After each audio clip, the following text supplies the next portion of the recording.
ও মালিক, high দেখো তোমার বন্ধু চম্বু তোমাকে রং মাখাতে আসছে গো। হ্যাঁ বলিস কি রে, দাঁড়া ওই শালাকে পুরো চান করে দেবো। এইবার চম্বু তুই গেলিস, এই নে।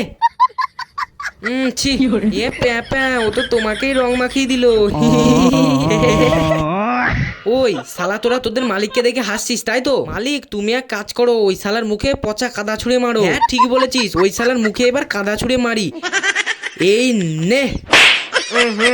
তুই আমার জামাই রঙের জায়গায় কাদা ছুঁড়ে মারলি কেন?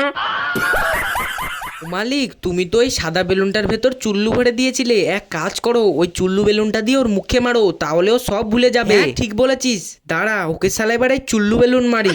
এই নে। Wow nice.